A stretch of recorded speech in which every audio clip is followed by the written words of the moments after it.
जय भीम साथियों। क्या आरक्षण की व्यवस्था भारत के संविधान में सिर्फ 10 साल के लिए थी? क्या आरक्षण है सिर्फ 10 सालों के लिए दिया गया था?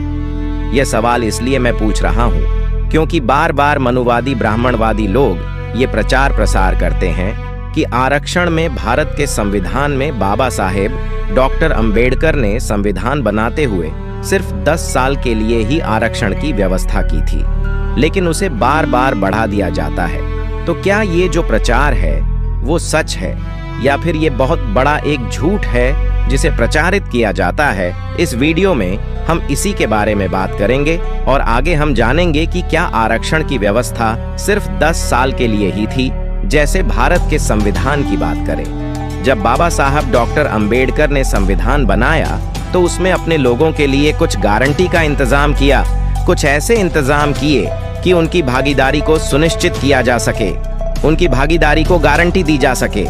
इसका इंतजाम वहां पर किया गया था क्योंकि पुणे पैक्ट जब बाबा साहब ने साइन किया था तो उसके बदले में आरक्षण की व्यवस्था की गई थी। तो भारत के संविधान में अगर आरक्षण की व्यवस्था को देखेंगे तो आर्टिकल 330 में इस तरह के इंतजाम होते हैं, जिसमें संवैधानिक तौर पर आरक्षण की व्यवस्था का जिक्र मिलता है।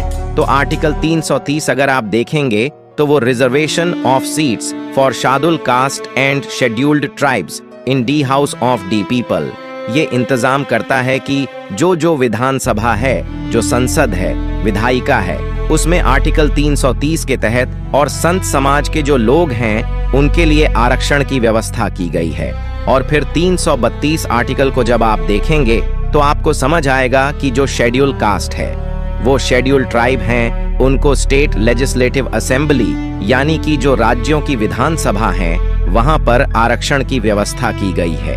ये आर्टिकल 330, 332 में इसका इंतजाम किया गया है।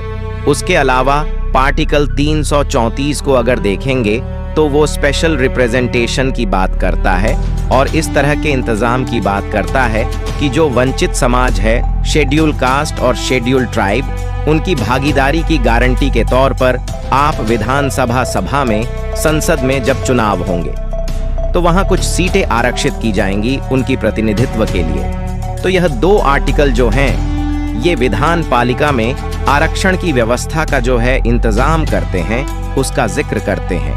इसके बाद जब आप नौकरियां में और शिक्षा में आरक्षण की बात देखेंगे तो फिर आप आर्टिकल 335 को पढ़ेंगे भारत के संविधान के। और 335 जो है वो भारत का संविधान का आर्टिकल, वो कहता है कि जो शेड्यूल कास्ट और शेड्यूल ट्राइब हैं उनको सर्विसेज में, पोस्ट में उनके लोगों को आरक्षण दिया जाएगा और उनके प्रतिनिधित्व जो है, उनकी भागीदारी है, उसकी गारंटी दी जाएगी। यानी कि आप आर्टिकल 365 के तहत ही शिक्षा, नौकरियां में आरक्षण की बात करते हैं। तो ये जब आर्टिकल आप पढ़ेंगे तो इससे आर्टिकल की जो डेफिनेशन है उसमें साफ साफ इस बात का जिक्र किया गया है कि कैसे आपको उनके लिए ये क्लेम जो है, उनका रिप्रेजेंटेशन का उसको इंश्योर करना है। तो मैं आपको पढ़ के बताता हूं कि आर्टिकल 335 में क्या लिखा हुआ है। आर्टिकल 335 में लिखा है आपको वहां पर नौकरियां में उनको आरक्षण देना है। लेकिन आप आर्टिकल 335 को जब आप पढ़ रहे हैं, मैं आपको बता रहा हूं, इसमें कहीं भी टाइम लिमिट की कोई जिक्र नहीं किया गया है कि ये 5 साल के लिए, 10 साल के लिए, 50 साल के लिए है। इसमें समय की कोई भी याद नहीं है। आर्टिकल 335 ये कहता है कि आपको उनको नौकरियां में आरक्षण देना है, लेकिन उसमें कोई भी ऐसी समय सीमा नहीं है कि इसमें 10 साल के लिए आरक्षण की व्यवस्था थी। तो जो लोग ये कह रहे हैं कि नौकरियां में आरक्षण और शिक्षा में जो आरक्षण है वो सिर्फ 10 साल के लिए था, मैं उनसे कहूंगा कि आप भारत का संविधान पढ़ लीजिए। आर्टिकल 335 पढ़िए, आपको समझ में आ जाएगा कि नौकरियां में और शिक्षा में आरक्षण के लिए कोई भी समय सीमा नहीं है। सब झूठ फैलाया जा रहा है। शिक्षा में और नौकरियां में आरक्षण सिर्फ 10 साल के लिए था। वो झूठ के अलावा कुछ नहीं है। वो एक फरेब है, वो बहुत बड़ा झूठ है, उसमें सच भी नहीं है। वो झूठे लोग बोल रहे हैं। अब बात होती है कि 10 साल की आरक्षण का क्या इंतजाम है। दरअसल जब आर्टिकल 330, 332 को आप देखते हैं तो वो विधानसभा और विधान पालिका में जो नुमाइंदगी करने वाले विधायक संसद होंगे, दलित समाज के लिए उनके लिए पदों को आरक्षित करने का इंतजाम करता है और वहां पर यह व्यवस्था की गई थी कि 10 साल के बाद इसकी समीक्षा की जाएगी।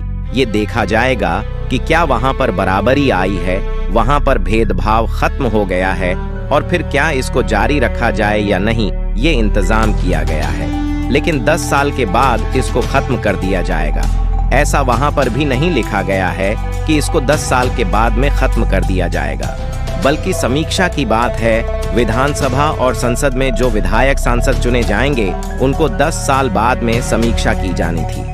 ये व्यवस्था है अब जब 10 साल पूरे हुए।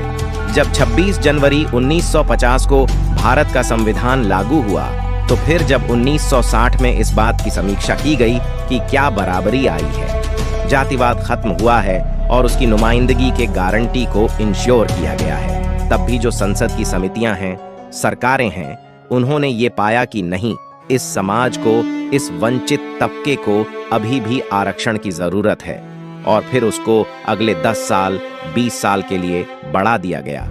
तो इस तरह से विधायिका के आरक्षण की मियाद बढ़ा दी जाती है, उसकी समय सीमा बढ़ा दी जाती है, क्योंकि सरकारें ये मानती हैं कि अभी भी गैर बराबरी होती है और अभी भी लोगों के साथ शोषण होता है, अभी भी जाति के आधार पर भेदभाव होता है। इसलिए इनकी गारंटी के तौर पर इनको ये विधान पालिका में सीमित आरक्षित करके दी जाती है, क्योंकि अगर नहीं होगी तो इनकी रिमाइंड मुमकिन नहीं होगी, लोग इनको वोट नहीं देंगे। लेकिन अब आरक्षित सीमा होती है तो आरक्षित श्रेणी के लोग ही वहां से चुनाव लड़ सकते हैं, इसलिए उनको वहां गारंटी मिल जाती है, तो वो समीक्षा सरकारी करती हैं और फिर वो विधायिका के आरक्षण की को बढ़ती है। नौकरियां में, शिक्षा में आरक्षण की कोई व्यवस्था नहीं है। आर्टिकल 335 पढ़े और पार्टिकल 346 पढ़े, जो पिछड़े वर्ग यानी ओबीसी समाज के लिए आरक्षण की व्यवस्था का इंतजाम करता है। वो एक कमीशन बनाने की बात करते हैं और शैक्षणिक और सामाजिक पिछड़ेपन के आधार पर उनके लिए आरक्षण के वकालत करते हैं। बाबा साहेब डॉक्टर अंबेडकर ने संविधान में ही आर्टिकल 40 का इंतजाम किया और ओबीसी को उनके हक देने के लिए बाबा साहेब डॉक्टर अंबेडकर ने काम किया। लेकिन इसमें भी आप देखेंगे कि कोई मियाद नहीं है और खासकर व्यक्ति के आधार पर आरक्षण की बात नहीं है, तो फिर उन्हें कोटा जो ईडब्ल्यूएस दे दिया गया। अब आप देखिए कि जब संविधान में 10वां संविधान संशोधन किया गया, तो क्या वहां पर यह मियाद राखी गई कि 10 साल में अगर वो अमीर हो जाते हैं तो फिर उनका आरक्षण हटा दिया जाएगा, और 10 साल की मियाद है उन्होंने भी नहीं रखी, ऐसी कोई मियाद उन्होंने नहीं राखी है। लेकिन फिर भी ब्राह्मण ओबीसी समाज के आरक्षण के बारे में लगातार ये झूठ फैलाया जाता है कि बाबा साहब डॉक्टर अंबेडकर ने 10 साल के लिए आरक्षण दिया था, लेकिन फिर भी ये लोग उसको भी लाभ लिए जा रहे हैं, आरक्षण को खत्म नहीं किया। 75 साल हो गए हैं, अब उन्होंने ये समझना चाहिए कि वो सीधे सीधे झूठ फैला रहे हैं, संविधान में इस तरह की कोई व्यवस्था नहीं है। तो आज के बाद जो भी आपसे ये कहे कि आरक्षण जो है वो 10 साल के लिए था, उससे पूछिए कि आप मेरे को आर्टिकल निकल के दीजिए। संविधान के आर्टिकल 330, 32, 34, 335, 40, आप आर्टिकल निकल के बताइए कौन से आर्टिकल में 10 साल की बात लिखी है, किस आरक्षण के लिए 10 साल की बात लिखी है। ये जब आप उनसे सवाल करेंगे तो उनके कहे कि होश उड़ जाएंगे, उनको कुछ बात समझ आने वाला नहीं है, क्योंकि पढ़ते लिखते तो है नहीं।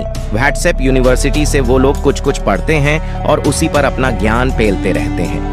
तो ऐसे ब्राह्मण वीडियो के झूठ को बेनकाब करने की कोशिश मैंने की इस वीडियो में की है, जो कि आरक्षण सिर्फ 10 साल के लिए था। तो मुझे उम्मीद है कि आज आपको पता चल गया होगा कि भारत के संविधान में आरक्षण के लिए शैक्षणिक और नौकरियां में भागीदारी की गारंटी वाले आरक्षण में आर्टिकल 335 में कोई भी इंतजाम नहीं है समय को 10 साल के लिए, 20 साल के लिए और 50 साल के लिए कहा था, बल्कि वो ये है कि जब तक लोगों से जातिगत भेदभाव होगा, उनके साथ भेदभाव होगा ही होगा।